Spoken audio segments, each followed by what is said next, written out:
Ici Louis Lemieux, votre fier député de Saint-Jean.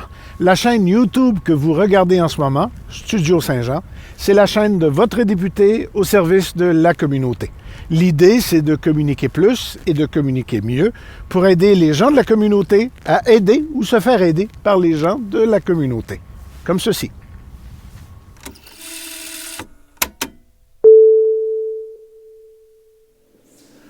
Au moment où j'enregistre cette entrevue, on est toujours en zone orange à Saint-Jean-sur-Richelieu et j'espère qu'on va le rester. Je le répète constamment sur Facebook, il n'en tient qu'à nous, c'est pas une fatalité. Si on fait tout ce qu'il faut, on va pouvoir non seulement ne pas passer en zone rouge, mais de la zone orange, on pourrait retourner à la zone jaune. Je dirais que je suis un éternel optimiste, oui, c'est pour ça que je suis en politique. Bon, une fois que je vous ai dit ça, je voulais relier le sujet et la personne avec qui on va parler un peu à la pandémie, parce que pendant la pandémie, il s'est passé toutes choses, puis c'est pas terminé, là, c'est recommencé avec la deuxième vague, il s'est passé toutes sortes de choses.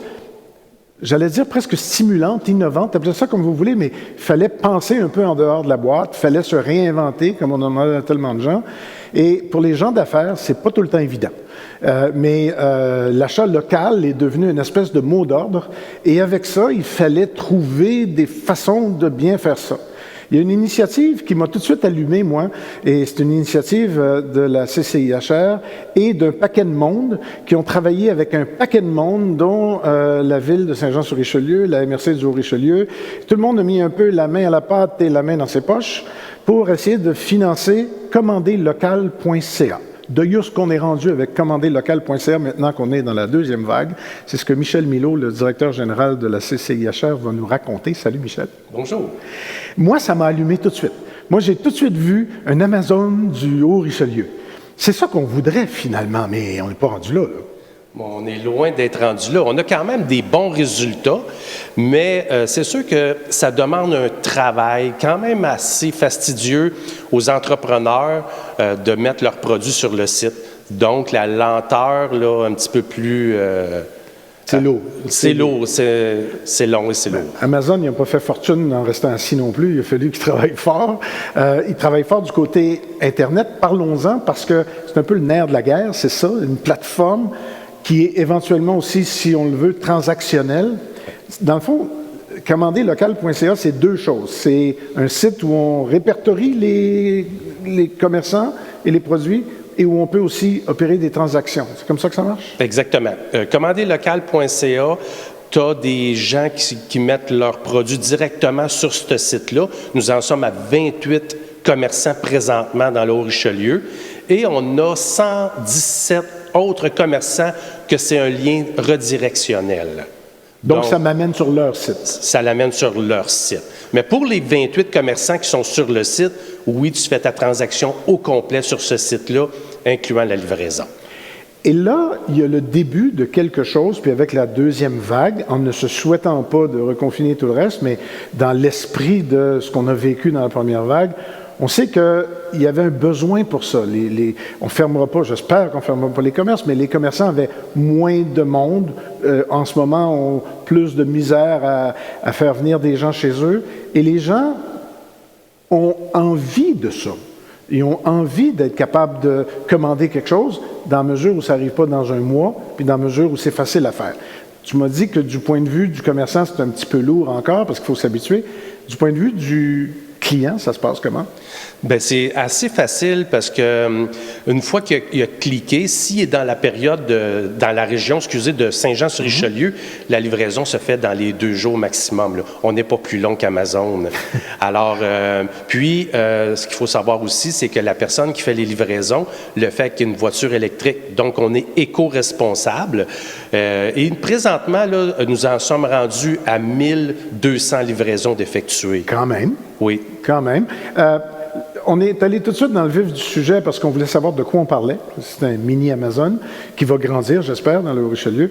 Voyons maintenant, parce que j'ai dit, si tout le monde a mis un peu l'épaule à la roue, parce qu'il fallait passer par des chemins qu'on n'avait pas vraiment utilisés avant. C'est qui, là? J'ai parlé de la ville, j'ai parlé de la MRC, de la CCIHR. C'est la bebelle à qui, ça? C'est la bebelle à tout le monde? Bien, en fait, c'est la bébelle de la CCIHR et Développement économique. d'une idée qu'on est parti, qu'on devait offrir la possibilité aux commerçants d'avoir un site, parce qu'il faut savoir que monter un site transactionnel aujourd'hui, c'est environ 15 000 puis c'est pas tous les commerçants qui sont capables d'investir ce montant-là, surtout dans une pandémie avec un avenir incertain, avec des banquiers incertains aussi frileux. Donc, on a approché le Canada français, ici Média, qui avait déjà cette plateforme-là, eux, inutilisée. Donc, on a mis la plateforme à jour avec un certain montant d'argent qui a été défrayé par le développement économique, qui a été défrayé par la Ville. Ensuite de ça, on a essayé de trouver des partenaires financiers qui viendraient nous appuyer pour offrir, au début, c'était 3 mois de site transactionnel gratuit et 3 mois de livraison gratuit. 3 mois, c'est vite passé. Oui, on est dans la deuxième vague. Donc, nos partenaires, c'est Développement économique, la Ville de Saint-Jean, c'est le Centre d'aide aux entreprises. Partenaires financiers, on a eu la MRC qui nous ont donné un fichu bon coup de main tout au long de la pandémie dans divers dossiers. On a M. Louis Lemieux qui nous a donné un coup de main à trouver les fonds pour tout ce qui est livraison. J'insistais pour ça. D'ailleurs, le ministre Christian Dubé, Mme Isabelle Huntington, on trouvait qu'il fallait aider à aider. Et ça fonctionne. Quand tu me dis on a 1200 livraisons, déjà, bon. Mais l'idée, c'est il faut que ça vive, là. Il faut que ça survive. On espère que la deuxième vague va être rapide, qu'on va la casser, qu'on va passer au travers. Ça ne veut pas dire que s'il n'y a plus de pandémie puis que c'est réglé, qu'on n'a plus besoin de cet outil-là. C'est un outil d'avenir, cela. C'est un outil qui va durer dans le temps. Parce que là, on est rendu jusque... Les partenaires financiers nous ont appuyés pour se rendre jusqu'au 31 décembre avec le site transactionnel gratuit. Monsieur Lemieux nous a encore financé, nous a aidé financièrement à se rendre au 31 décembre pour la livraison gratuite. Le chèque est dans le mal. Monsieur Lemieux et ses partenaires, Monsieur Fitzgibbon, Madame Claire Isabelle. Même le premier ministre a donné un petit morceau aussi. Le premier ministre, fait que je remercie tous les partenaires financiers, c'est très important. Donc, on est rendu au 31 décembre, tout ça gratuit. Par la suite, c'est un maximum de 99 $ par mois pour utiliser la plateforme. Pour les commerçants. Pour les commerçants. C'est gratuit pour les clients, mais pour les commerçants, ça va être 99 $ maximum. Donc, si on divise 15 000 $ par 99 $, là, il y en a pour un bon bout de temps avant de dire que c'est plus rentable. Et c'est l'avenir dans le sens où il n'y a pas juste nous autres qui parlent d'être local. Là. Soyez local, ça tombe très bien dans les circonstances. Commander local, c'est super le fun aussi avec ça. Mais l'achat local, les circuits courts, tout ça, ça fait partie de l'avenir. Le gouvernement, tout le monde est en train de dire que c'est ça que ça va nous prendre. L'autosuffisance quand c'est possible. C'est sûr qu'on n'aura pas d'ananas cette année, là, mais l'autosuffisance en nourriture, l'autosuffisance en produits, mais aussi en commerce. Je veux dire, c'est juste logique qu'on puisse encourager un commerçant de la région, même si on ne va pas chez lui, si ses produits se rendent jusqu'à nous, puis si ça ne me coûte pas plus cher. Ça, c'est la dernière question, puis c'est pas une colle, là, mais au bout du compte, si ce que je vais chercher chez le commerçant qui va m'être livré demain ou après-demain me coûte beaucoup plus cher que si je fais la même recherche sur Amazon ou ailleurs, bien, on n'avance pas. Sauf que maintenant qu'on a de l'achat local, on est capable de s'organiser pour avoir les avantages de l'achat local et démontrer que c'est des produits locaux, démontrer, ou en tout cas autant que possible. Bref, vous êtes dans la même veine que ce que le gouvernement est en train de faire avec le panier bleu, puis avec l'agriculture, en disant, oui, on veut être local, mais il y a des questions à se poser, puis il y a des réponses à trouver pour être capable de se rendre là. Mais en attendant, ça marche. Ça fonctionne super bien. Puis là, on est dans la deuxième phase de la pandémie, mais on est aussi dans la deuxième phase de commander local. On va repousser encore, puis on va demander aux commerçants, prenez le temps de le faire. Oui, c'est long, oui, c'est ardu, description, photos, etc. On a des outils pour vous, pour vous donner un coup de main à faible coût pour monter le site si vous n'avez pas le temps. Mais moi, je me dis toujours, un entrepreneur, c'est super occupé, mais ça trouve toujours du temps. Une photo par 2 jours, une description, on en fait 4-5 par semaine. Il n'y a pas de limite. Vous pouvez en mettre 100, 200, 300 sur le site. On ne vous limite pas. Présentement, nous avons 746 produits en vente sur le site Commander local. Ça fait que ça vaut la peine. Et beaucoup de ça, c'est des produits locaux. c'est pas exclusivement des produits locaux, mais au bout du compte, il y a des gens de la place qui bénéficient de la vente de ce produit-là, même s'il n'a pas été fabriqué dans la région. On encourage nécessairement la courroie de transmission économique locale et régionale si on passe par commanderlocal.ca. Exactement, ça reste dans la région. Il ne faut pas oublier que 100 $ dépensés dans la région, il y a 45 $ qui est réinvesti. 100 $ dépensés chez Amazon ou autre, il y a un petit 15 $ peut-être qui va rester, puis encore. Peut-être. Puis encore pour la livraison, le facteur, etc. Mais en fait, pas beaucoup. Comment ça se passe, la pandémie, pour le directeur général de CCIHR? La deuxième vague, j'entends là. Deuxième vague, là, on a déjà vécu la première. On s'est retourné de base un dissous, on s'est réinventé. On revient avec des formations, des activités virtuelles. On a réussi à faire nos 3 premières activités en présentiel, mais on avait déjà planifié qu'on ne pourrait pas faire du présentiel toute l'année. Financièrement, c'est quand même bien. On a une baisse au niveau des memberships. On s'en attendait. On avait budgété 20 % de baisse de membership. On est pas mal dans ça. Parce qu'il faut se comprendre, les entrepreneurs eux-mêmes ont de gros problèmes, forcément. Oui, exactement. Ça affecte toute la chaîne, là. Exactement. Mais vous êtes là aussi pour les aider.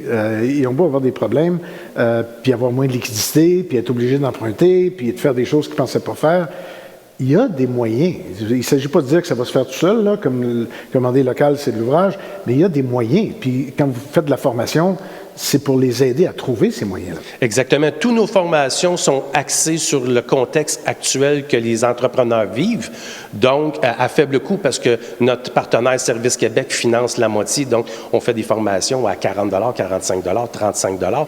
Ça vaut la peine. C'est tout un petit bagage de plus qui va faire que vous allez probablement sortir encore mieux de cette crise-là.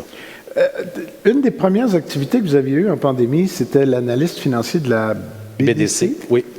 Et je lui avais posé une question qui me semblait importante, et je pense qu'on devrait se le dire entre nous.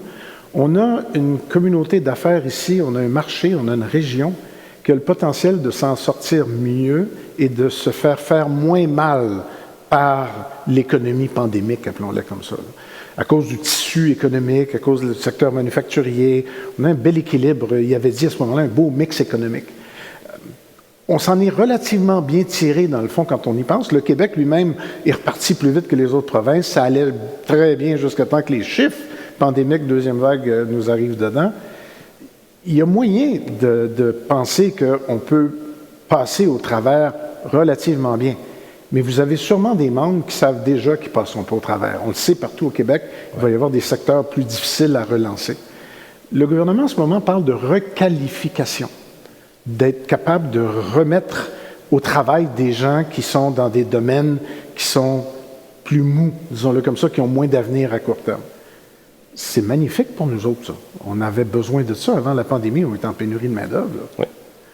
Donc, ce qu'on est en train de faire, il y a moyen de pas juste se plaindre, il y a moyen si on reste en vie, puis si on passe au travers, il y a moyen de grandir après ça, là. C'est ça que vous êtes en train de faire à vos membres, là. Exactement. Puis, pour nous, la formation, c'est important, mais le changement de carrière est important aussi parce qu'on a une pénurie de main-d'œuvre. On l'a vu dans les soins, là, pour toute l'information qui s'est donnée à faible coût et payée par le gouvernement. Je pense que c'est une recette gagnante pour pallier à une certaine partie de la pénurie de main-d'œuvre. Bon, c'est l'automne, on ne sait pas ce qui nous attend, mais pour revenir à commander local, raison de plus pour se retourner vers cet outil-là. Le message aux commerçants, c'est de l'ouvrage, là, mais on peut vous aider, il y a moyen. Le message aux consommateurs, c'est de dire, soyez local, surtout en pandémie, encore plus en pandémie peut-être? Le mot à dire aux citoyens que j'ai dit au printemps, c'est avant de faire votre clic avec votre souris. Est-ce que vous vous êtes posé la question si on avait une entreprise de la région qui pouvait vous le fournir à un prix similaire, à une vitesse de livraison similaire qu'à Amazon? Posez-vous la question, c'est d'y répondre. Quelle belle phrase, quelle belle fin, quelle belle conclusion. Michel Milot, il va falloir qu'on puisse aider ces compagnies-là. Et s'il y a quelque chose qu'on peut faire en leur donnant une visibilité supplémentaire dans une vidéo comme celle qu'on est en train de faire, bien, on le fera. Alors, on s'organisera avec la Chambre de commerce, puis on mettra la chaîne à la disposition des commerçants qui veulent dire, regardez, moi, on ne fera pas des commerciaux, là, mais on peut avoir en entrevue des commerçants qui viennent nous expliquer ce qu'ils sont en train de faire pour justement mettre l'épaule à la roue, faire partie de la solution, dans le fond, au lieu d'être juste victime de l'affaire. Moi, je pense. Avec plaisir. Merci, Michel. Merci beaucoup.